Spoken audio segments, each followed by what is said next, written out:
सारा आदर सारा महिमा हम तुझे देते हैं। धन्यवाद आपकी कलीसिया के लिए, धन्यवाद देते आपकी क्रूस के लिए जो आपने हमारे दंड अपने ऊपर लेकर क्रूस पर जीवन दी। धन्यवाद देते आपने कब्र में से तीसरे दिन मरे उनसे जी उठा और पिता आज तो पिता के दाहिने और विराजमान है। प्रभु इसीलिए हम तेरी आराधना करते हैं। दयालु और कृपालु परमेश्वर अपने हाथों को उठाकर तेरी महिमा करते, तेरी आराधना करते, क्योंकि तू उसके योग्य है। जीवित परमेश्वर है, अनादिकाल से अनंत काल तक एक सा रहने वाला। तू अल्फा और ओमेगा है, तू ही शुरुआत और तू ही अंत है। तू पवित्र है, तू सनातन है। धन्यवाद देते प्रभु, तू प्रत्येक लोगों की हृदय मन को जानता है। धन्यवाद पिता, तेरी स्तुति महिमा कर और धन्यवाद देते पिता तेरे वचनों के लिए। तेरे वचन हमें जीवन देता है, तेरे वचन हमें अगुवाई करता है, तेरे वचन हमें बुद्धि देता है, तेरे वचन हमें बल देता है, तेरे वचन हमें हमारी समझ को बढ़ाता है। तेरे वचन के द्वारा हम जिंदा रहते हैं। धन्यवाद देते प्रभु यीशु तेरे वचनों के लिए।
आराधना, सारी महिमा और सारे स्तुति तुझे मिलेगी।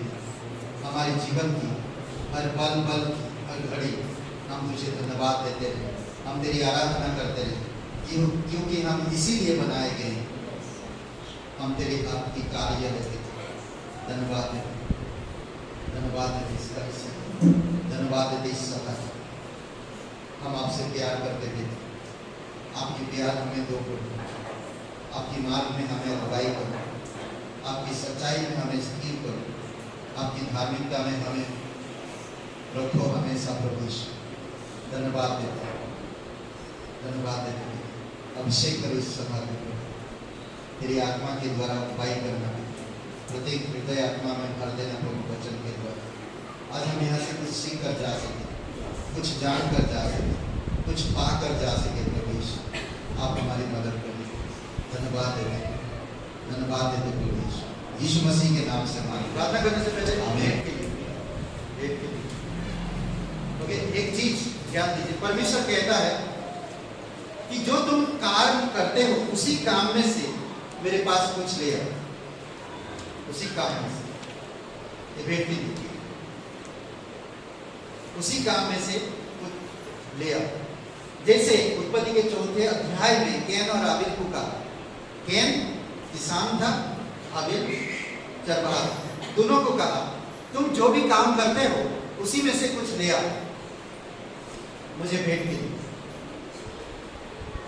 जो भी काम करते हो, किसान कर रहा था, अपने काम में से लेकर आना, और चरवाहा का आबिल चरवाही में से कुछ लेकर आना। अब दोनों का दिल देखिए। एक ने कहा परमेश्वर को मैं बेस्ट चीज देना चाहता हूं, बेस्ट चीज देना चाहता हूं। आज भी बहुत से लोग कहते हैं मैं बेस्ट करना चाहता इस क्रिसमस में। मत करो, दिल से करो, मन से करो। कैन की जैसा दिल मत रखो। कैन कहा मैं बड़ा चीज दूंगा, सबसे बड़ा चीज। क्या दिया था? सबसे बड़ा चीज इस धरती पर क्या है? किसान क्या है? सबसे बड़ा चीज क्या है? अनाज में, फल फ्रूट में सबसे बड़ा चीज क्या है?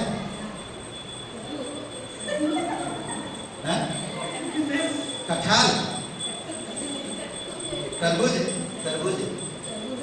तरबूज सबसे बड़ा।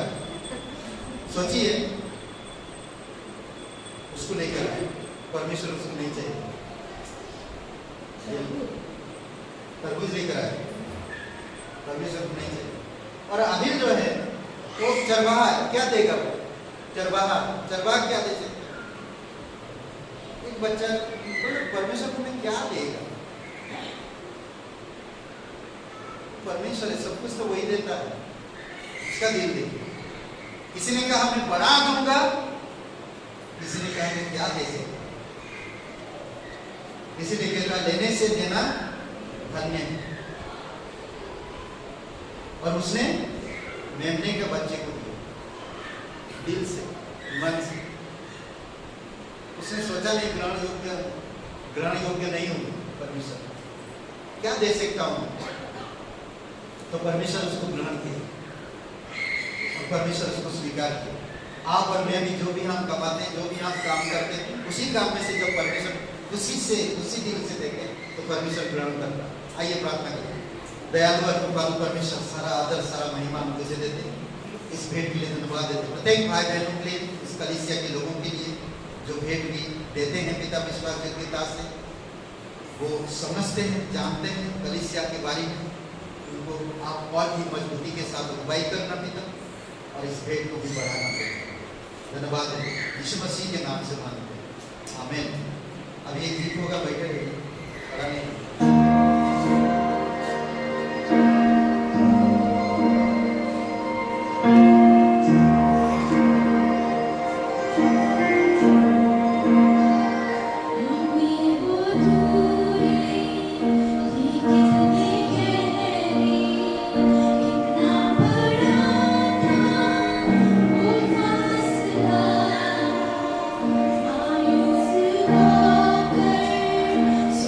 Yeah.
बाइबल में यीशु मसीह के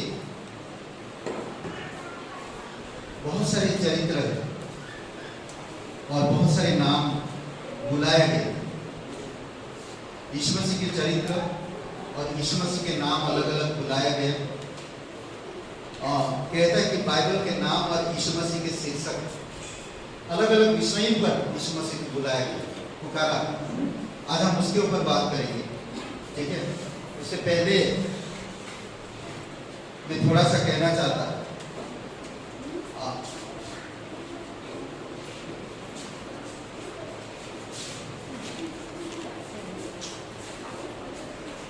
प्रार्थना करते हैं। इससे पहले जाने से पहले पवित्र महान और सर्वशक्तिमान परमेश्वर पिता, तेरी आत्मा के द्वारा अगुवाई करना, यह हमारी संदेश नहीं, हमारी वचन नहीं, बल्कि आपकी वचन है, आपकी संदेश है। आप हम लोगों से बात करना चाहते हैं। धन्यवाद देते प्रभु, तेरी दया और तेरी कृपा के अनुसार यीशु मसीह के नाम से आमीन। ओके, यीशु मसीह के शीर्षक कई सारे विषय से हम लोग उसको जान सकते हैं, अलग अलग विषय से। जैसे कि किसी एक व्यक्ति का, उसके चरित्र, उसके नाम, उसके काम, उसके प्रेम, उसके विचार, उसकी क्या बोलते कि सब चीजें वो क्या कर सकता है, उसी के ऊपर आज हम लोग बात करेंगे। यीशु मसीह एक व्यक्ति है और एक परमेश्वर है, 100% परमेश्वर, 100% मनुष्य है। अदृश्य परमेश्वर का प्रतिरूप है। आज हम उसी के विषय में, उसी के अलग अलग शीर्षक विषयों से या शीर्षक से हम उसके बारे में जानेंगे। वो सच्चा है, वो झूठा नहीं। और अगर एक व्यक्ति को आप देखेंगे तो उसको देखकर आप जान सकते हैं, उसके साथ आप कुछ समय बिताते हैं तो उसके हर चीज को पता चलता है आपके बारे में, उसके बारे में। वो वकीलाती करता है, वकील है, वो कितना मेहनत करता है, इतना दूर जाता है, वो बातें करते रहता है, उसके पास बुद्धि है। हम लोग उसके बारे में बात करते हैं। जब आप थोड़ा दिन उसके साथ रहते हो, उसके चरित्र, उसके परिवार, उसके बोलने के तौर तरीका, ये सारी चीजों के बारे में आपको पता चलता है। क्या हम यीशु के तौर तरीके को जानते हैं? क्या यीशु के शीर्षक, अलग अलग शीर्षक से शीर्षक से उसके विषय में हम जान रहे हैं। हमें इन सब चीजों के बारे में सोचना चाहिए, हमें इन सब विषय पर जानना चाहिए। आज उसी विषय पर हम लोग बात करेंगे। बहुत सारे अलग अलग करीबन 100 के आसपास अलग अलग विषय से बात किया गया। आज हम थोड़ा सा उसके विषय में हम लोग बात करेंगे। सच हो सकता है कि किसी अन्य नाम से, यानी कि गुलाब की महक उतनी ही मीठी होगी। अगर गुलाब का किसी अन्य नाम दे देंगे तो भी उतनी ही मीठी होगी। गुलाब कभी बदलेगा नहीं। अगर उसको अलग नाम दे दिए तो बदलेगा, पर यीशु मसीह अलग अलग नामों से पुकारा गया है, अलग अलग शीर्षकों से, विषयों से उसे बुलाया गया है। और कहता, लेकिन बाइबल के नामों के बारे में ऐसा नहीं है। जो अक्सर उपाधि धारण करने वालों के जीवन के बारे में नहीं है, जीवन के बारे में गहरी अंतर्दृष्टि होती है या देता है। यह मसीह के बारे में विशेष रूप से सच है। यीशु मसीह एक व्यक्ति है, यीशु मसीह परमेश्वर है, त्रिएक परमेश्वर का एक व्यक्ति है। यीशु मसीह परमेश्वर है, यीशु मसीह अदृश्य है। शुरू में उसकी देह धारण से पहले परमेश्वर का तत्व, परमेश्वर का प्रकाश, परमेश्वर के स्वरूप, कई सारे ऐसी चीजें हैं जो हम यीशु को देख सकते हैं और यीशु के विषय में जान सकते हैं। अद्भुत है। उसके नाम और उपाधि के अध्ययन से उनके व्यक्ति और कार्य के बारे में बहुत सारे जानकारी प्राप्त की जा सकती है।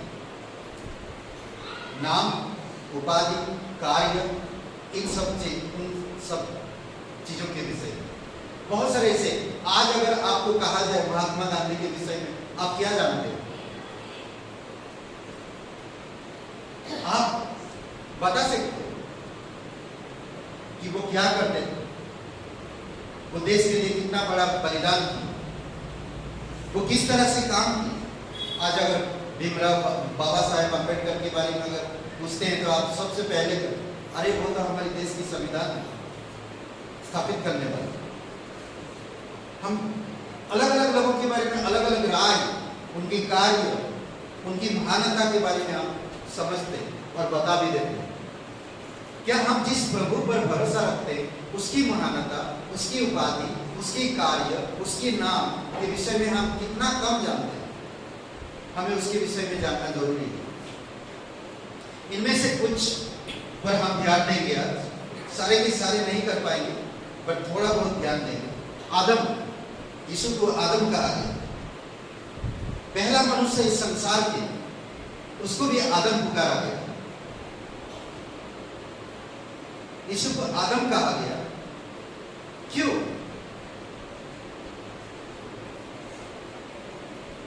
पहला कुरिन्थियों का 5:45 में पहला मनुष्य आदम जीवित प्राणी बना और अंतिम आदम जीवनदायक आत्मा बना। यीशु मसीह अंतिम आदम, पहला आदम के द्वारा हम प्राणी, जीवित जीवनदायक प्राणी बने और एक दिन मरेंगे। और उसकी आदम की काम हमारे साथ है। इसीलिए रोमियो 5:12 में कहता है कि आदम एक मनुष्य के पाप के कारण सब पाप में मरते हैं। पाप काम किया। और वचन 14 में कहता, रोमियो का 5:14, मृत्यु ने आदम से लेकर मूसा तक शासन किया। आज तक मूसा तक ही नहीं बल्कि क्रूस तक शासन किया। हम लोग तो बहुत सारे आदम के बाद बहुत सारे लोग आज्ञा उल्लंघन नहीं किया, फिर भी वो पापी ठहरे, फिर भी पापी गिनेंगे, क्योंकि आदम की पाप आपने और पहला इंसान को आदम को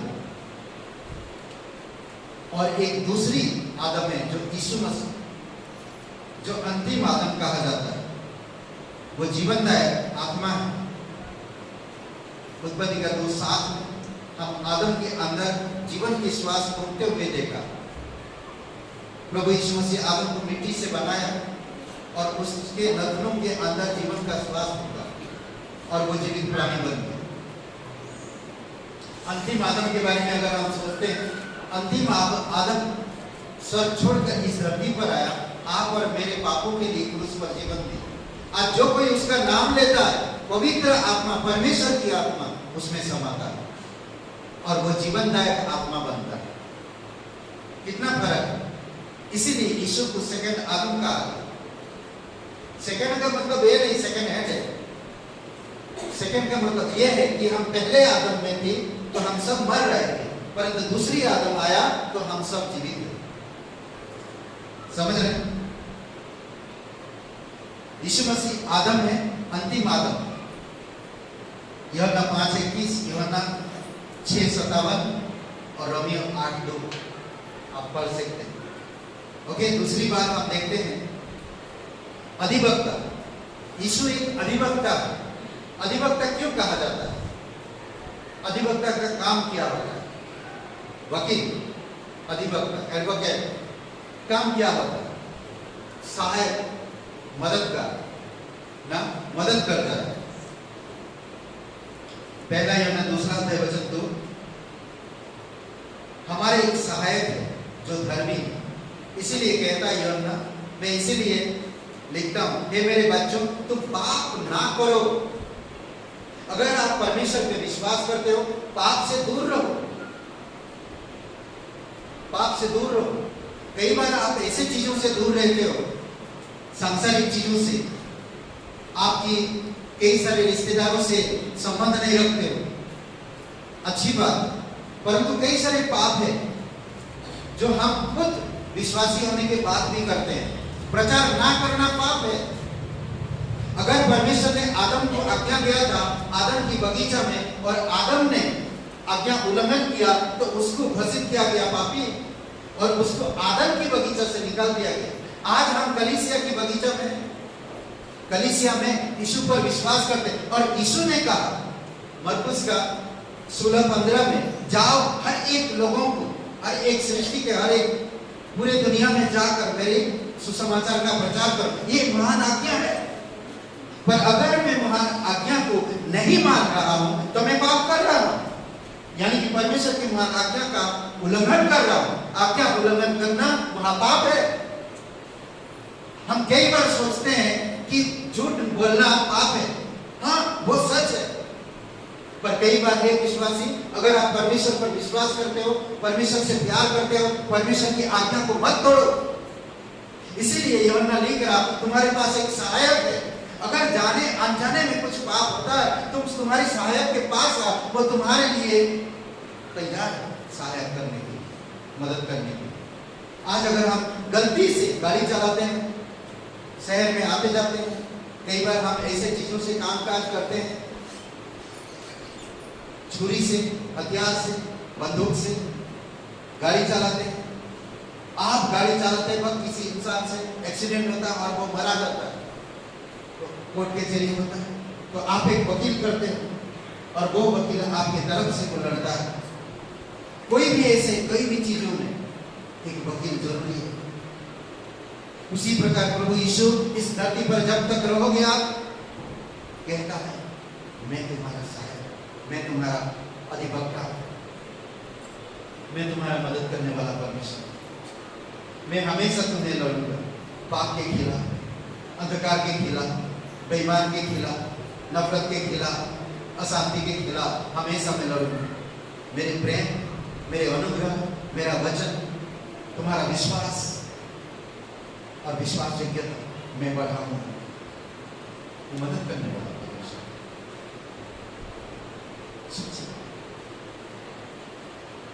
इसीलिए कहता है यूहन्ना, हे मेरे बच्चे, हे मेरे पुत्र, हे मेरे बच्चों, तुम पाप ना करो। यदि कोई पाप करता है तो पिता के पास हमारा एक सहायक है। अद्भुत बात नहीं? यदि कोई पाप भी कर लिया तो तुरंत आओ, कई बार आप पाप करते हो और हम कलीसिया छोड़ देते, परमेश्वर से दूर चला जाते, परमेश्वर से अलग हो जाते, बाइबल नहीं पढ़ते, नहीं मुझसे होना नहीं चाहिए था, हो गया, लौट के आओ परमेश्वर के पास। परमेश्वर के पास एक हमारा सहायक जो आपको मदद करता। दूसरी बात कह रहे हैं कि वो हमारा महायाजक है। जब आप उसके पास आओगे, महायाजक आपकी सुनेगा और आपकी दुख तकलीफ, आपकी बातों को परमेश्वर तक पहुंचाएगा। वो हमारा महायाजक, वो हमारा महायाजक नहीं। इब्रानी 7:1 और इब्रानी 3:1, महायाजक हाई प्रीस्ट हमेशा तत्पर है, हमेशा स्थिर है। आप याद के साथ आप दृढ़ता से आप अच्छे मन लेकर आओ परमेश्वर के पास। हाई प्रीस्ट, महायाजक, महायाजक का काम क्या होता है? यीशु मसीह हमारा महायाजक है। महायाजक का काम क्या होता जानते हैं? पुराने नियम पढ़े, हाँ, साल में एक बार महायाजक पवित्र स्थान में प्रवेश, परम पवित्र स्थान में प्रवेश करता है। आपको मुझे आज परम पवित्र स्थान को प्रवेश करने के लिए बार बार हमें महायाजक हमें बनने की जरूरत नहीं है। इस धरती की महायाजक की जरूरत, हमारा प्रभु महायाजक है, पिता के राइट हैंड में परम पवित्र स्थान में विराजमान है। आप बेधड़क साहस के साथ, निडरता के साथ उसके पास आ सकते, आने का आपका सुनेगा। समझ रहे? हमारा महायाजक वो हमारा आदम है, करेक्ट? वो हमारा एडवोकेट, मदद करता है हमेशा हमारी तरफ से। वो बिना फीस नहीं लेता। यहाँ पर हम कितने लोगों को पैसा दे देकर कंगाल हो जाते हैं, पर फिर भी कोर्ट केस मदद नहीं मिलता। क्या बोलते हैं? वो फैसला नहीं, पैसा देते देते देते देते कितने तारीख पे तारीख पढ़ते रहता है। इस महीने में हुआ, अभी दोबारा अगले महीने में तारीख, फिर 2 महीने के बाद अगली महीने। जितना बार हम तारीख में जाते हैं उतना हम पैसा लाते हैं। प्रभु यीशु मसीह कहता है मैं तुम्हारा एडवोकेट, मैं तुम्हारा अधिक वक्ता हूं, तुम मेरे पास आओ, मैं तुम्हें मदद करूंगा बिना फीस। सिर्फ तुम नम्रता पूर्वक आओ, दिल से आओ, सच्चे मन से आओ, कितना भी कौन सा भी खून किया हो तुम मेरे पास आओ, मैं भर दूंगा सब, मैं ठीक कर दूंगा। सोचिए, कई सारे 2-3 लोग खून किए, मूसा, परमेश्वर ने माफ किया, उन्हें अपनी राज्य में नियुक्त किया।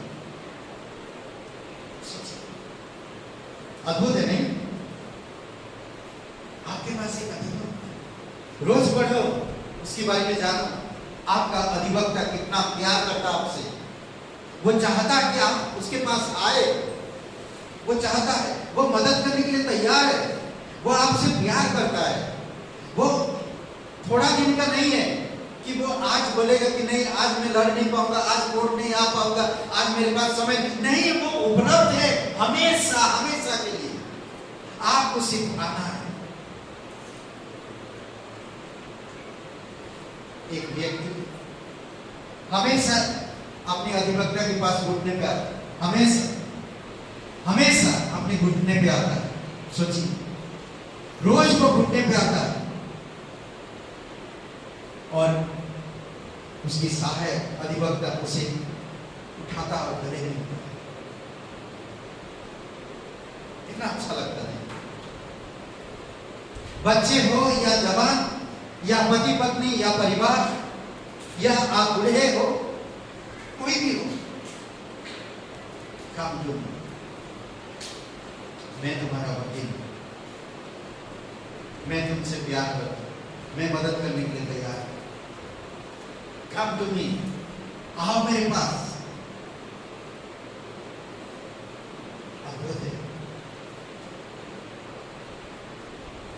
कौन है जो आप पर दोष लगा सकता है? रोमियो 8:34। कौन है जो आप पर दोष लगाएगा? प्रभु यीशु मसीह जो धर्मी हमेशा के वो आपको धर्मी बनाया। You're nothing, सॉरी, रोमियो का 3 अध्याय 24 में 5वां अध्याय 24। नेक्स्ट अगली बात है सर्वशक्तिमान यीशु मसीह सर्वशक्तिमान। प्रकाशित वाक्य 1:8 प्रभु परमेश्वर जो है, जो था, जो आने वाला है और जो सर्वशक्तिमान है, यह कहता है मैं ही अल्फा और ओमेगा। वो सर्वशक्तिमान है। यीशु मसीह सर्वशक्तिमान परमेश्वर, ऑलमाइटी गॉड, ऑलमाइटी, सर्वशक्तिमान, वही आरंभ है, वही कल, आज और युगानुयुग सर्वशक्तिमान। जब मैं जानता हूं उसके बारे में तो मैं सर्वशक्तिमान के पास रहूं। समझ रहे हैं? अद्भुत है नहीं?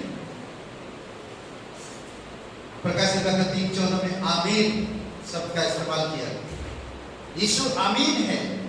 आमीन का मतलब जानते हैं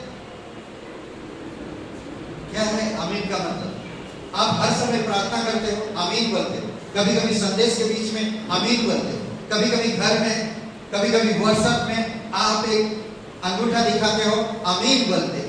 क्यों? उस वचन अच्छा लगा, नहीं? अंगूठा दिखाए, आमीन लिखते रहे। कई बार आपने इस्तेमाल किया। आमीन का मतलब क्या है? आमीन क्यों कहते हैं? यीशु ही आमीन है। तथास्तु, समझ रहे हैं? जो आमीन विश्वासयोग्य और सच्चा गवाह है और परमेश्वर की सृष्टि का मूल कारण है। इसीलिए हम आमीन बोलते हैं। कोई भी चीज के लिए यीशु के नाम से आमीन करते हैं ताकि संपूर्ण हो। यीशु में वो काम पूरा हो, यीशु के नाम में वो काम पूरा हो, यीशु के लिए वो काम पूरा हो। यीशु ने कहा है आमीन, तथास्तु, इसीलिए मैं आमीन बोल रहा हूं। समझ रहे? एक लेटर लिखे आप, लेटर लिखे बहुत खूबसूरत आपकी प्यारी पत्नी को या आपकी माँ बाप या आपके फ्रेंड को एक बहुत खूबसूरत लेटर लिखे। एक बहुत खूबसूरत लिफाफा में उसको डिजाइन किए, ऊपर बहुत अच्छा से लिफाफा के अंदर डाले और उसको अच्छा पैक किए और आपने पोस्ट कर दिया। क्या वो लेटर आपके फ्रेंड और आपके माता पिता या आपकी पत्नी के पास पहुंचेगा? पहुंचेगा? हाँ? कोई बोल रहा है, कोई बोल रहा है। क्या क्या कमी है उसमें? उसमें क्या कमी है? मोहर, एड्रेस, मोहर और एड्रेस। एड्रेस डालें आप, मोहर लगाया जाता। जब तक मोहर नहीं लगता तब तक जाएगा नहीं। पक्का एड्रेस नहीं है तब तक मोहर लगेगा नहीं। कई बार देखें आपके घर में अगर कोई लेटर आया है तो उसमें 2 लाइन हो जाता है कि ये कुछ गलत है, लाइन दे देते हैं उसके नीचे। आप गलत एड्रेस डाले, सही करो एड्रेस। मेरे साथ कैसा कितना बार हुआ, समझ रहे? तो इसीलिए यीशु मसीह कहता है कि प्रार्थना करते हो, परमेश्वर के पास ले जा रहे हो, यीशु के नाम से मोहर लगा। एक मोहर, यीशु वो मोहर है। तथास्तु, आमीन। यीशु मसीह एक लेखक है, पूरे बाइबल को लिखा है, पूरे बाइबल को लिखा है। समझ रहे हैं? वो लेखक है। इब्रानी 12:2 में विश्वास का करता है, उद्धार का करता है, सृष्टि का करता है, दुख उठाने वाला, ब्लेसिंग करने वाला, सब चीजों का करता है वो लेखक। करता जो शब्द इस्तेमाल किया गया वो लेखक, ऑथर है। समझ रहे? यीशु मसीह एक ऑथर है। उसने लिखा है क्रिएशन, पूरा दुनिया की सारी चीजों। आज अगर आप इसको बाइबल को पढ़ते हो, सब चीजों के बारे में जानते हो, सब कुछ उसने लिखा है। बाइबल किसने लिखा? बाइबल पवित्र आत्मा, करेक्ट, परमेश्वर स्वयं, यीशु मसीह ऑथर है। ओके, कितना अच्छा है ना। मैं मेरे लेखक के बारे में, मैं जानता, वो मेरे लिए लिखा है। जब तू माँ की पेट में था, थोड़ा थोड़ा करके बन रहा था, अद्भुत रीति से रचा जा रहा था, वो अपनी किताब में लिखा है मेरे विषय में। फिर तू इस धरती पर आया, फिर तूने पाप किया, तू कोशिश कर रहा पाप से छुटकारा पाने के लिए, पर तू कभी पा नहीं सकता। मैं तेरे लिए आया, मैं तुझसे प्यार किया, मैं तेरे अपराध और गुनाहों का दंड अपने ऊपर लेकर दंडित हुआ, मैं तेरे पास आया, मैं तुझसे पहले प्यार किया। वो लिख रहा मेरे विषय में, वो सबके विषय लिख रहा, वो लिखा है, वो लेखक है, वो ऑथर है। आपकी जीवन की कहानी वो जानता है, वो अच्छा से लिखता है। हम दाऊद के बारे में पढ़ते हैं, उसने लिखा है। हम अब्राहम के बारे में पढ़ते हैं, उसने लिखा है।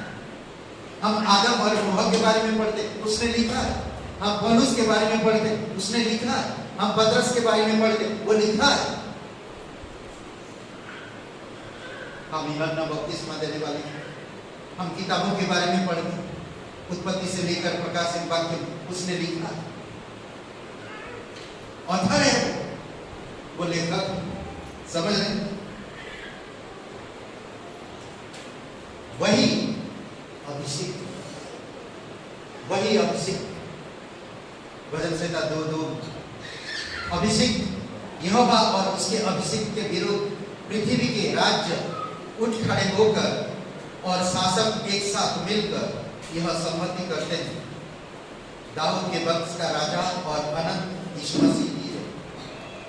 दाऊद के वंश का राजा यीशु मसीह है, अभिषेक राजा, और अनंतता यीशु मसीह ही है।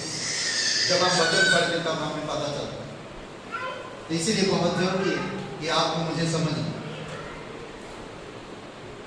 वही अल्फा है, प्रकाशित वाक्य 1:8 और 21:6 में वही अल्फा है। ये अल्फा शब्द का मतलब क्या है? यूनानी वर्णमाला में पहला अक्षर है अल्फा, और ओमेगा यूनानी वर्णमाला में आखिरी वचन, आखिरी अक्षर है। यूनानी वर्णमाला के पहला और आखिरी अक्षर, पहला अक्षर को क्या बोलते हैं? अल्फा। जैसे हमारी हिंदी वर्णमाला में पहला अक्षर कौन सा है? आ, करेक्ट? और आखिरी मुझे नहीं आता, समझ रहे? ज्ञानी वाला नियम। तो हम लोग आदि और ज्ञानी, ये वर्णमाला में जो यूनानी वर्णमाला है उसमें अल्फा शुरुआत है और ओमेगा एंड है। कितना अच्छा नाम। तो इसीलिए कहता है कि यूनानी वर्णमाला में और पहले और अंतिम अक्षर है, ये दर्शाते हैं कि प्रभु ही सब वस्तुओं का आरंभ और अंत है। प्रभु यीशु मसीह सब वस्तुओं का आरंभ और अंत है। सारे वस्तुओं का, एक चीज का नहीं, सारे वस्तुओं का, आपके जीवन का, जीवन जीने का, सृष्टि का, सब कुछ का, क्या हो रहा क्या नहीं हो रहा मैं नहीं सोचता, सब कुछ का एंड, शुरुआत और एंड यीशु है। मैं यीशु में बने रहो। समझ रहे हैं? वो परमेश्वर है, वो परमेश्वर है, यीशु परमेश्वर है। कभी कहा यीशु में परमेश्वर? हाँ, कभी कहा या नहीं कहा?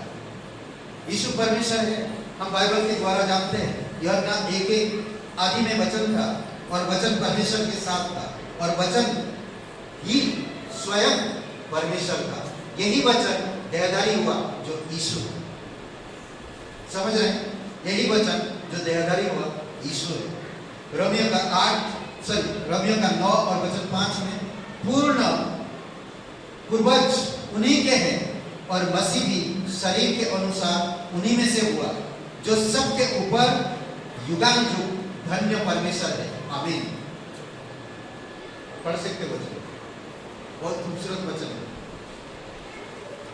उन्हीं में से होकर आया कौन? यीशु मसीह। वचन देहधारी होकर आया और आप और मेरे साथ रहकर भी उसने निष्पाप निष्कलंक रहा और हम सभी लोगों के पापों का बोझ उठा लिया। वो परमेश्वर था, इसीलिए तीसरे दिन मरे उनसे जी उठा। समझ रहे हैं? पहला तिमोथी 3:16 में आप देख सकते हैं परमेश्वर किस तरह से काम किया है। पहला तिमोथी 3:16 अद्भुत वचन है। आपकी बाइबल में मार्क कर दो, इसको बार बार पढ़ना चाहिए, क्योंकि कहा गया यीशु परमेश्वर है और परमेश्वर क्या काम किया। भक्ति के रहस्य गंभीर है। आप इसको कैसे समझोगे? किस तरह बोलता? 6 बातें यहाँ पर है। जो शरीर में प्रकट हुआ, आत्मा द्वारा धर्मी प्रमाणित हुआ, सर्वदूतों को दिखाई दिया, अन्य जातियों में प्रचार हुआ, जगत में उस पर विश्वास किया गया, महिमा में ऊपर उठाया गया। ये परमेश्वर है, इसीलिए वो कर पाए। समझ रहे हैं? अद्भुत है ना? ये कैरेक्टर है यीशु मसीह का सारे। देख रहे हैं किस तरह से, कैसे कितनी सारी चीजें हैं यीशु का विषय, अलग अलग विषय से पुकारा जाता है, अलग अलग विषय के द्वारा समझा जाता है।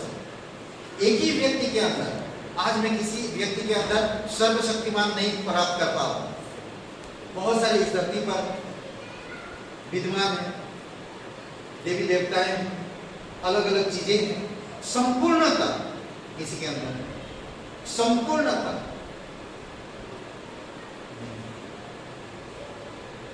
सिर्फ यीशु के पास। आज संसार में, हमारे हिंदुस्तान में गायत्री मंत्र पढ़ा जाता है। गायत्री मंत्र को अगर आप समझते हो, उसकी सही अर्थ को निकालोगे, तो एक भी किसी भी देव के अंदर वो गायत्री मंत्र की जो अर्थ है समाया नहीं है, सिर्फ यीशु में समाया है। सारे के सारे यीशु में परिपूर्ण हुआ है। गायत्री मंत्र जो प्रार्थना है, समझ रहे? उसका अर्थ निकालो, एक एक अर्थ, सारे के सारे अर्थ किस देव में भरा हुआ है। देखो आप, किसी में भी नहीं, सिर्फ यीशु में भरा हुआ। आप उसके अर्थ निकालो, करो मेहनत, भरोसा रखो यीशु, मेहनत करो। रिसर्च करते हो आप लोग, मेंढक में कैसा दिल चलता है, रिसर्च करते हो आप। मोबाइल के फूल खाल के मोबाइल फोन में क्या क्या चलता है, ये टच में कैसे चलता है, एक तो बंद हो जाता है। कई सारी चीजों का रिसर्च करते। बाय द वे, एक 70 साल की एक औरत अदालत में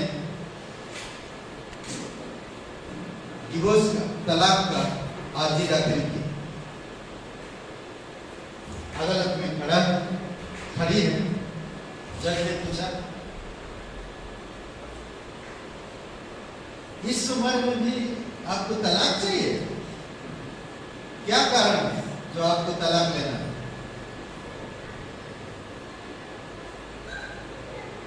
तो बड़ी विनम्रता से वो औरत जवाब देती है कि पति की रोज की ताने सुन सुन के थक चुका। जब मेरी बारी आता है या मेरी बारी आती है तो वो कान से मशीन निकाल देता है।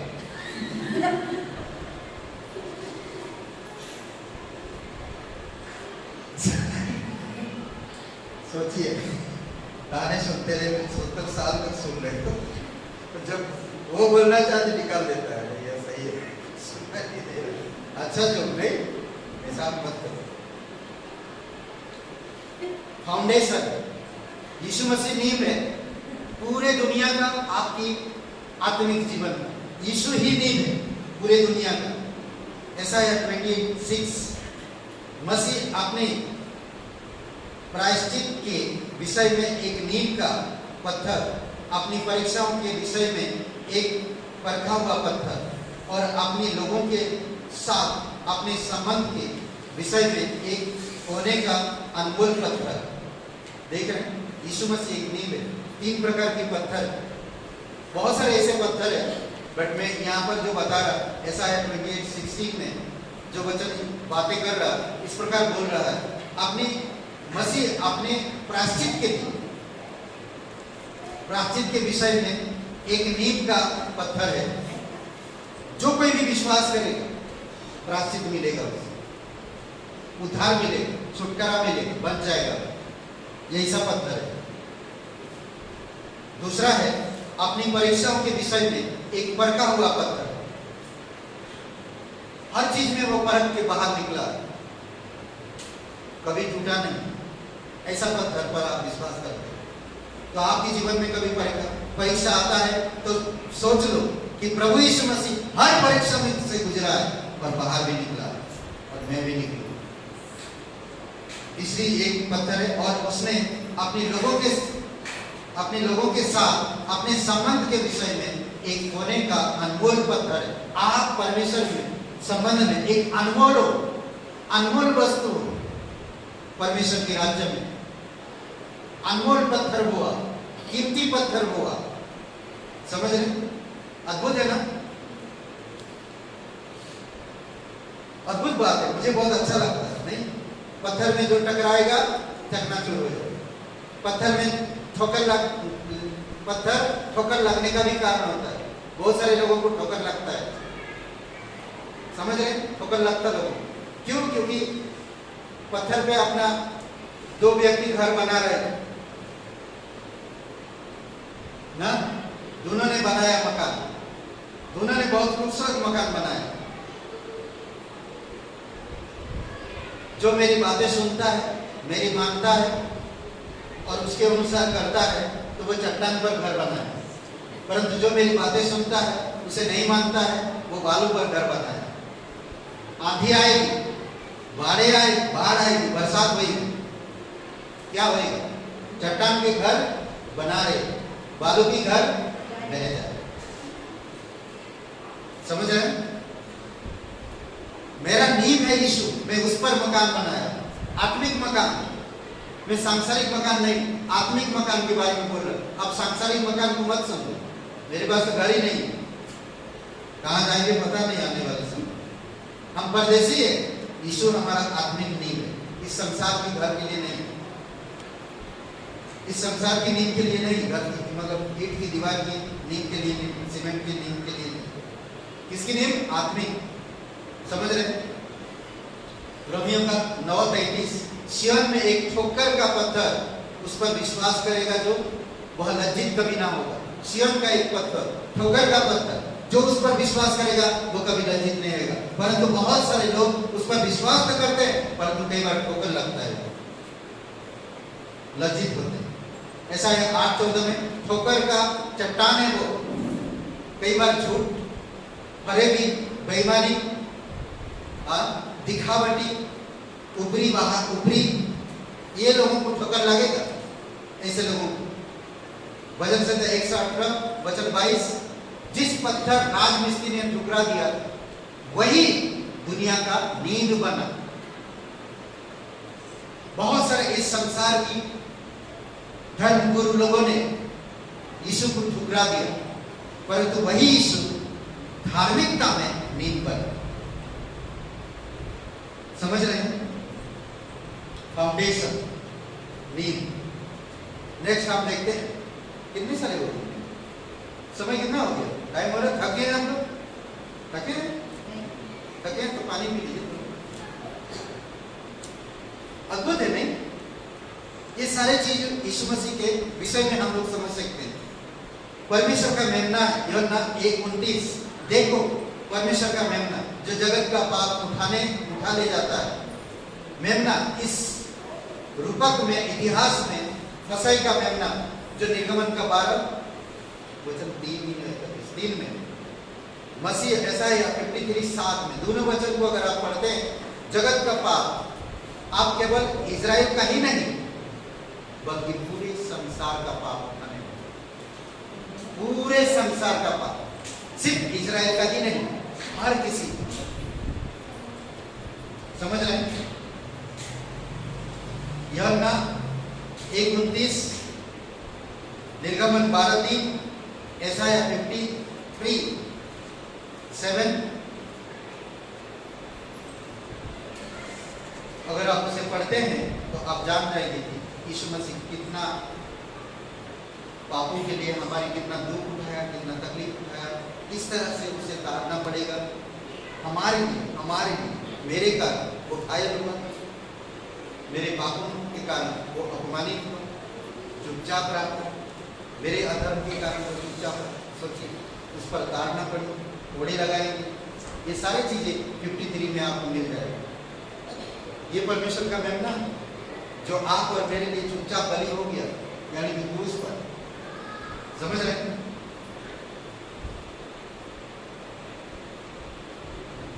व्यवस्था देने वाला, नियम देता, व्यवस्था देता, व्यवस्था देने वाला, ऐसा है 33:22, 33:22, हमारा व्यवस्था देने वाला यहोवा हमारा राजा, वही हमारा उद्धार करेगा। जो व्यवस्था देता है उस व्यवस्था को पूरा भी करता है और वही हमें बचाता भी है। अद्भुत है, सब समझ रहे? सेना अध्यक्ष, कैप्टन, सेना अध्यक्ष है यीशु मसीह, सेना अध्यक्ष है, कैप्टन है।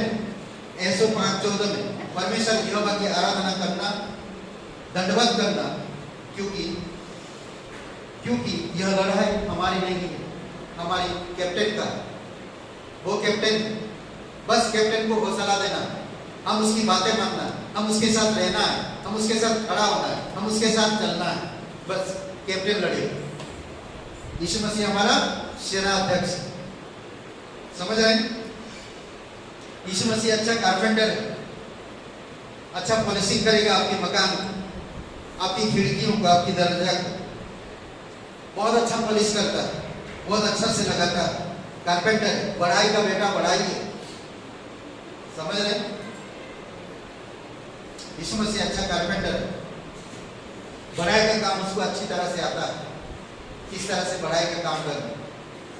कभी कभी आप बहुत सुंदर फर्नीचर लगाए आपके घर पे, सोफा सेट है, टेबल खूबसूरत सजा हुआ है, कुछ अलमारी है जो खूबसूरत लग रहा है, आपके घर में कोई मेहमान आता है और देखता है तो खूबसूरत लग रहा है, इतना अच्छा डिजाइन है उस ये लकड़ी के काम के ऊपर ना।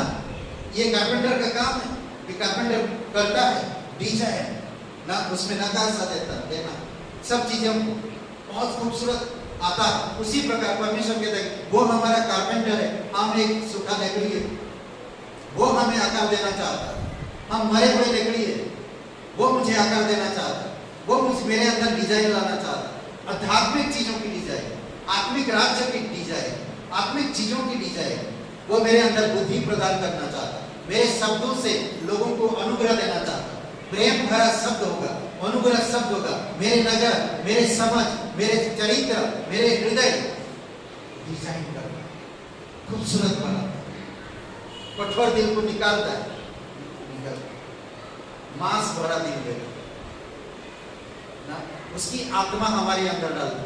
इसी के 36 और 27 में ना, नहीं 37 कितना है, इसी के पेपर में है, आप समझ रहे हैं?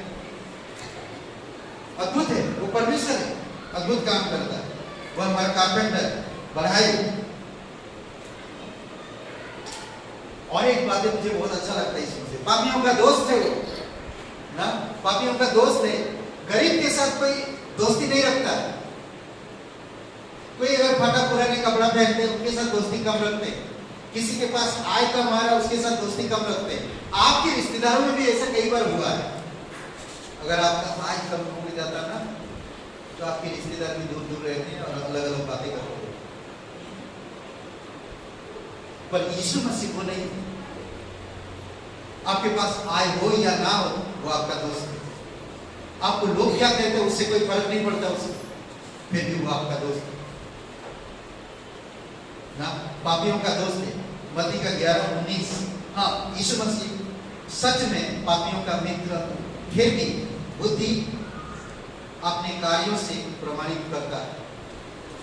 जो इंसान बुद्धि में चलता है, जो इंसान समझ के अनुसार काम करता है, वो प्रमाणित करता है अद्भुत तरीके से। हर एक पापी उसका मित्र है। रोमियो का 11:26 वो हमारा छुड़ाने वाला है, वो हमारा छुड़ाने वाला है। इस रीति से सारा इजराइल उद्धार पाएगा, जैसा लिखा है, छुड़ाने वाला सिय्योन से आएगा और अभक्ति याकूब से दूर करेगा। अभक्ति उनके जीवन से दूर करेगा और भक्ति लाएगा, छुड़ाएगा। परमेश्वर हमारा, यीशु मसीह को इम्मानुएल कहा जाता है, परमेश्वर हमारे साथ है। मत्ती का 1:23 उसका नाम इम्मानुएल रखा जाएगा, जिसका अर्थ होता है परमेश्वर हमारे साथ। कैसे भी परिस्थिति क्यों ना हो, करुणा में इतने सारे लोग, कोई नहीं छुआ उनको, पर परमेश्वर उनके साथ। कई सारे लोग करुणा से बच गए। बहुत सारे लोगों की गवाही हम सुनते हैं। साउथ अफ्रीका में एक लेडी है जो उसकी सांसें जाने वाले ही, पर उसके आंखों के सामने एक वचन याद आता, तू जीवन दाता। वो वचन याद करते करते उसको इंकरेजमेंट मिला, तू जीवन दाता, मर भी जाऊं तब भी जीऊंगा, तू जीवन दाता। कई सारे जगहों पर कई सारे लोग एकांत में रहे, क्वारंटाइन में रहे, सिर्फ प्रार्थना वचन को जो भी आया थी वही रहा। जॉन बनियन जेल के अंदर से वचन याद करते थे, वचन याद करते, वचन परमेश्वर मेरे साथ, परमेश्वर मेरे साथ, इम्मानुएल मेरे साथ, परमेश्वर मेरे साथ, परमेश्वर मेरा, यीशु मसीह मेरा उद्धार का सिंह है, मेरा दृढ़ गढ़ है। वचन से 18:2 में उद्धार का सिंह है। यीशु मसीह इजराइल का राजा है। मत्ती का 27:42 में, यूहन्ना 1:49 राजाओं का, इजराइल का राजा है और वह इजराइल का राजा है। बहुत सारे ऐसे बातें मैं पूरा नहीं करूंगा, अभी वाली बातें मैं बता देता हूँ। यीशु मसीह अच्छा चरवाहा है, मुख्य चरवाहा, अच्छा चरवाहा, महान चरवाहा, मेरा चरवाहा। ये सारी चीजें जब आप पढ़ते हो तो आपको समझ में आता है। भजन संहिता 22, 23, 24 समझ रहे हैं। पहला पत्रस 5:4 मुख्य चरवाहा, अच्छा चरवाहा। यूहन्ना 10:11 वचन 14 महान चरवाहा। इब्रानी 13:20 में मेरा चरवाहा। यहोवा मेरा चरवाहा, मुझे कोई घटी ना हो। यहोवा मेरा चरवाहा।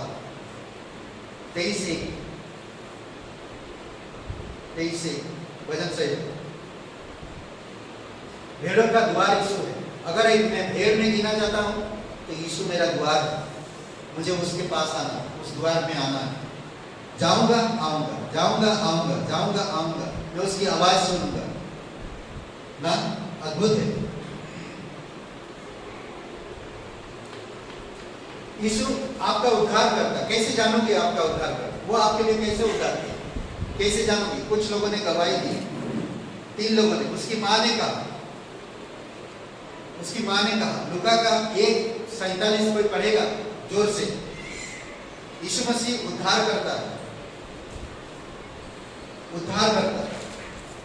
उसको उद्धार करता कहा गया है इनके द्वारा। उसकी माँ ने उसे कहा, लूका का 1:47 और मेरी आत्मा मेरे उद्धार करने वाले परमेश्वर से आनंदित हुई। ओके, मेरी आत्मा मेरे उद्धार करने वाले परमेश्वर से आनंदित ना। समझ रहे? इसीलिए हम मारियम का आदर करते, क्योंकि उसको भी उद्धार करने की जरूरत था। और वो खुद गवाही दे रहे कि मेरा उद्धारकर्ता मेरी आत्मा को उद्धार किया। समझ रहे हैं? और वो उद्धारकर्ता कौन है? यीशु है। स्वर्गदूत लूका का 2 अध्याय 11 वचन पढ़िए।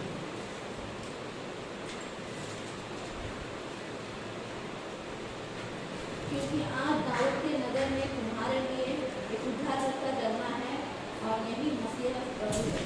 ओके, तुम्हारे लिए दाऊदपुर में एक उद्धारकर्ता जन्मा है, यही मसीहा यीशु, यीशु मसीहा। समझ रहे हैं? गवाही दे रहे। स्वर्गदूत यही है वो उद्धारकर्ता, यही है दाऊदपुर में जन्मा है, यही है वो उद्धारकर्ता जो बाइबल में उसी यीशु नाम है, यही है वो उद्धारकर्ता जो मसीहा है, आपको नरक से, मौत से और पापों से छुड़ाएगा। समझ रहे हैं? तीसरा यूहन्ना का 4:42, यूहन्ना खोलिए और 4:42 पढ़िए।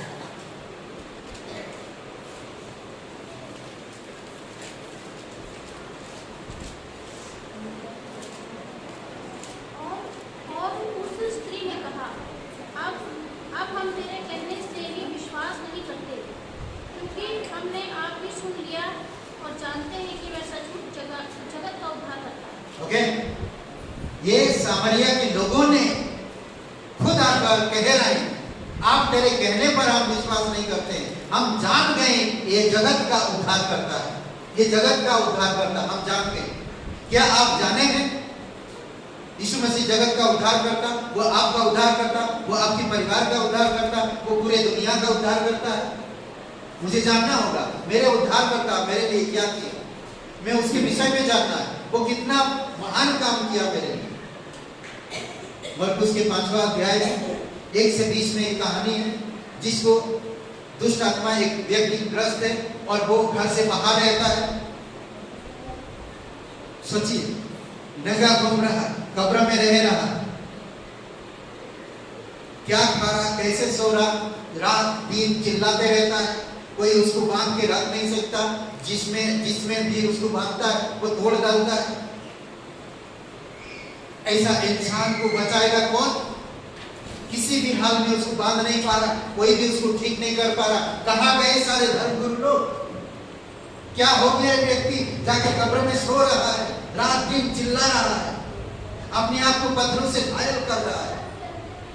कहां गए सब?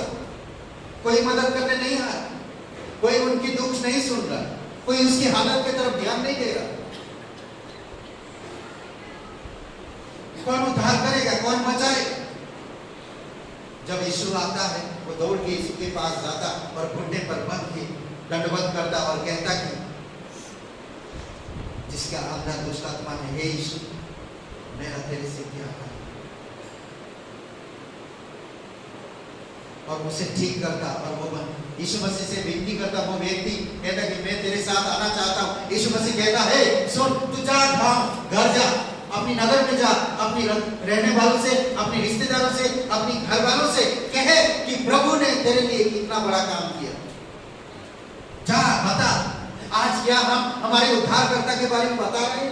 क्या हम उद्धारकर्ता के बारे में जान रहे हैं? क्या हम उद्धारकर्ता को मान रहे हैं? क्या हम उद्धारकर्ता के अधीन में हैं? सोचिए, इस समय के लिए सामरिया की वो स्त्री 5 पति कर चुकी, यीशु को जान गया ये उद्धार करता है, जाके गांव में सिर्फ बताई, गांव वाले आए और यीशु से मिले। अब हम जान गए, तेरे कहने पर हम नहीं, बल्कि हम जान गए यही जगत का उद्धार करता है। अद्भुत है, हम जान गए, मैं जान गया, मुझे किसी से अब कहने की जरूरत नहीं, यही मेरा सब कुछ है, यही मेरा जीवन है, यही मेरा जीने का सहारा है, यही मेरा उद्धार है, यही मेरा मुक्ति है, यही मेरा मददगार है, सब कुछ यही है, सब कुछ यही है मेरा। पवित्र बाइबल, धार्मिक, बुद्धिमत्ता, सच्चे महान, पवित्र, हर चीज इसमें है, हर चीज।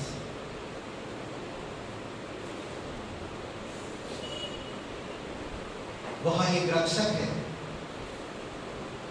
भजन संहिता यशायाह 25:4, वहां आपका रक्षक है।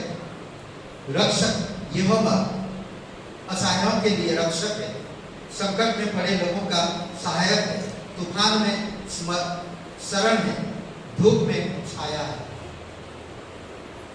समझ रहे हैं? यह अद्भुत परमेश्वर है। वो आपका रक्षक है, असहायों के लिए रक्षक है, संकट में पड़े लोगों का सहायक है, तूफान में शरण है, धूप के समय छाया है। हर तरीके से वो आपका रक्षक है, हर तरीके से वो रक्षक है। और एक आदमी अच्छा है, बताओ कि नहीं बताओ? क्या बोलते? शुद्धि करने वाला, रिफाइनर। समझ रहे हैं? यीशु आपका क्या है? रिफाइनर। आपको सिद्ध करता है, सिद्ध करता है। रिफाइनर, रिफाइन करता, हर समय हर दिन रिफाइन करता, उसके वचन के द्वारा, उसकी आत्मा के द्वारा, उसकी सभा के द्वारा, उसकी संगति के द्वारा, उसकी कक्षा के द्वारा रिफाइन, वो रिफाइन कर रहा है। जितना हम संगति करते रिफाइन होते, जितना हम बाइबल पढ़ते रिफाइन होते, जितने उसकी आज्ञा मानते रिफाइन होते, जिसकी हम धार्मिकता के काम करते रिफाइन होते, सिद्धता में बढ़ रहे, परिपक्व हो रहे, समझ में बढ़ रहे, ज्ञान में बढ़ रहे, बुद्धि प्राप्त हो रहा, संगति में बढ़ रहे, बोलने में निपुण हो रहे, कार्य में तत्पर हो रहे। अद्भुत है, रिफाइनर है वो। मैं बहुत सारे मसीह लोगों को देखा, 6 साल हो गया, आज भी प्रार्थना करना नहीं आता, जैसे प्रार्थना करते कांपते हैं, आवाज नहीं आता, रिफाइन नहीं हो पा रहा, रिफाइन नहीं हो पा रहे। किसी को सुसमाचार प्रचार करो तो परमेश्वर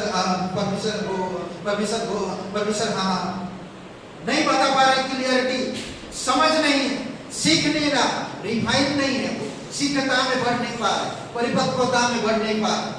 रिफाइन टमाटर खरीदते हैं, दबा के हिला के खरीदते हैं, मालूम पड़ा एक टमाटर खराब निकला, पैसा वेस्ट हो नहीं। आम के टाइम पे आम खरीदते हैं देख के ना, कोई भी चीज रिफाइन फ्रेश चीज लेना चाहते हैं, आपको एवरीडे गॉड फ्रेश करना चाहता है, रिफ्रेश करना चाहता है, रिफाइन करना चाहता है, आपको सिद्धता में लेना चाहता है, आपको पवित्रता में लेना चाहता है, आपको धार्मिकता में लेना चाहता है। अद्भुत है नहीं? मुझे करना चाहिए रिफाइनर। मलाकी 3:3 पढ़िए, मलाकी 3:3।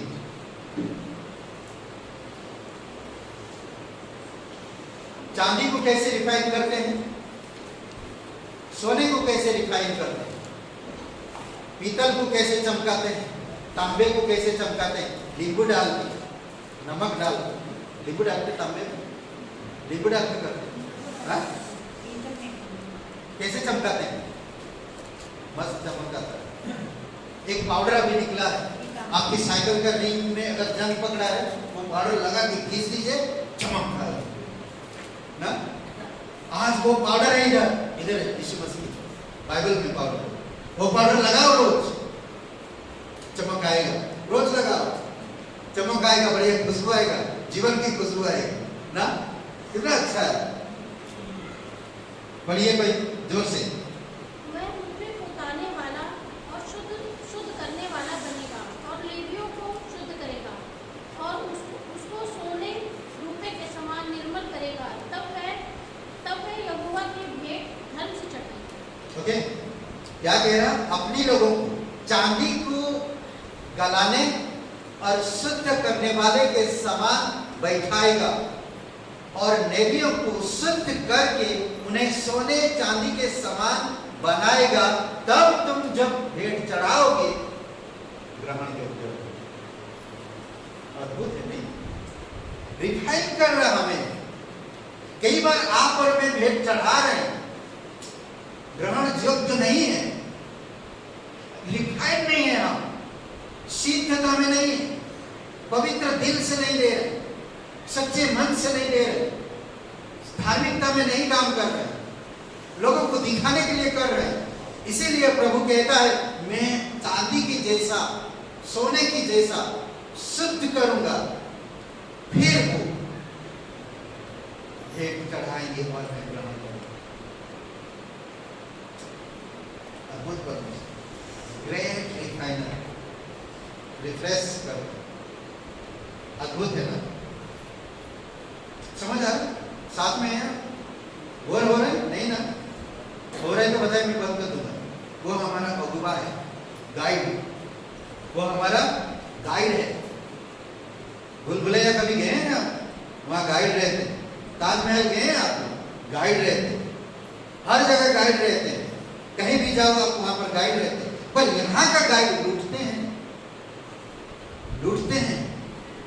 गाइड कभी-कभी नौजवान लड़कियों के साथ गलत संबंध बनाते हैं, छेड़ते हैं।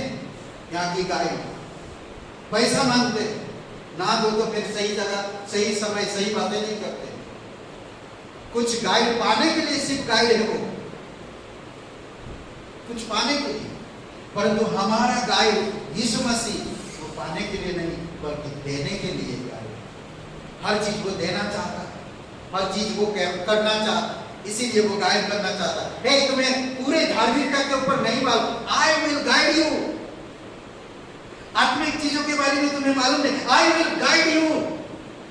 मैं अगुवा करूंगा तुम्हारा, मैं अगुवाई करूंगा तुम्हारा। किस तरह से जीवन जीना, आत्मिक जीवन मैं अगुवाई करूंगा। मैं तुम्हारा अगुवा हूं, मैं तुम्हारी अगुवाई करूंगा। ग्रेट ना?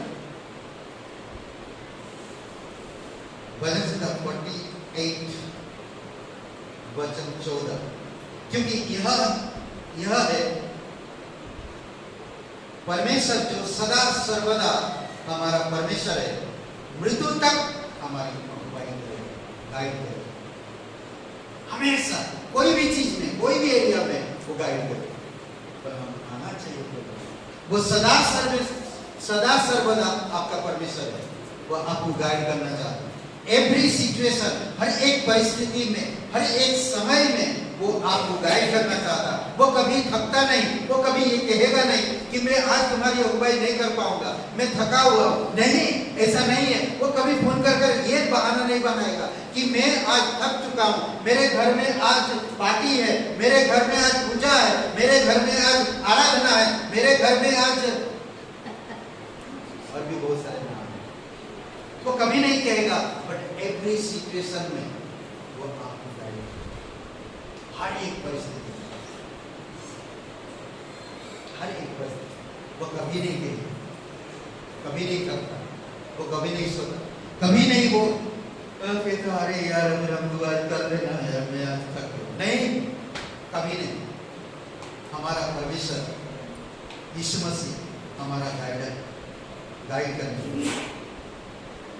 आखिरी में वो राजाओं का राजा, वो राजाओं का राजा, पूरी दुनिया का, सब पृथ्वी हर चीज का राजाओं का राजा। प्रकाशित वाक्य 17, 14, 19, 16। और सरकार है वो, पूरी दुनिया का सरकार है। ऐसा सरकार कभी बदलता नहीं, ऐसा सरकार कभी गिरता नहीं, ऐसा सरकार कभी वादा करके मुकरता नहीं, ऐसा सरकार जो कभी झूठ नहीं बोलती। समझ रहे? ऐसा सरकार है, ऐसा सरकार है। एक वचन पढ़िए, मुझे बहुत अच्छा लगता है, मत्ती का 2:6। मुझे बहुत अच्छा लगता है।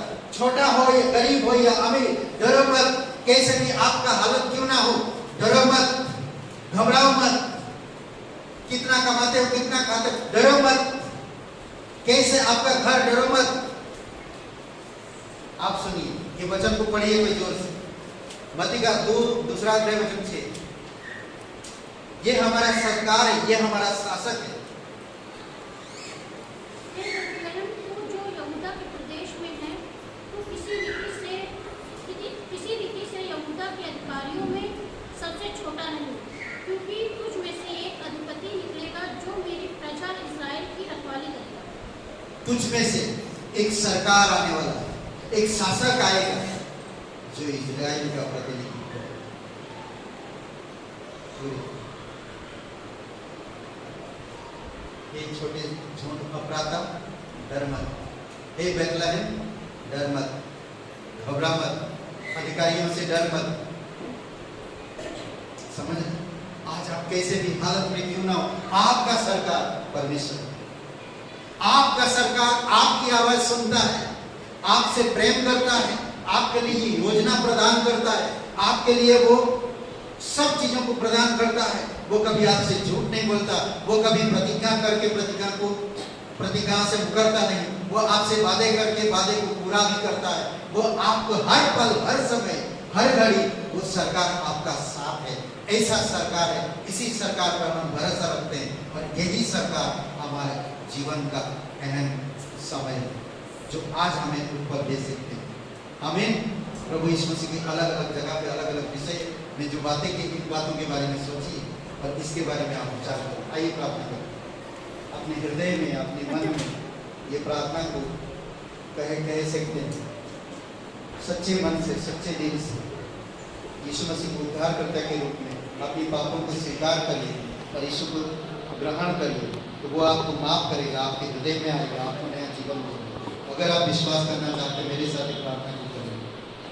कहिए, हे यीशु, मैं जानता हूँ मैं एक पापी इंसान, मैं खुद को नहीं बचा सकता।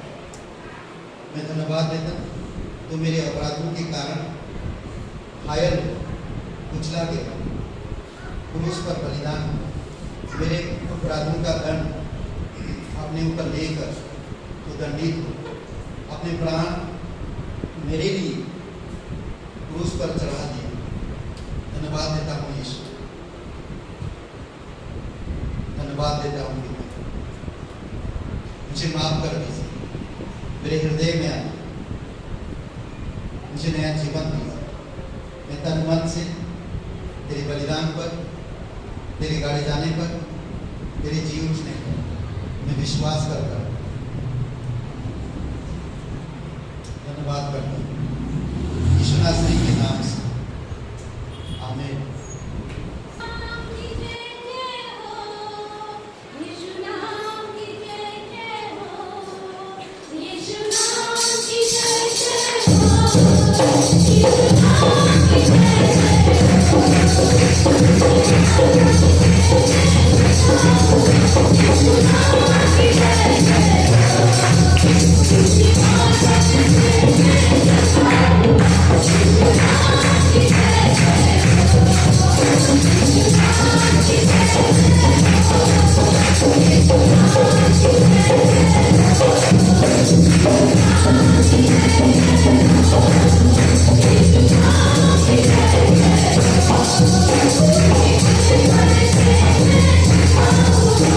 You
परमेश्वर प्रत्येक लोगों को अभिषेक करो, तेरी दया और तेरी कृपा के अनुसार अगुवाई करो पिता।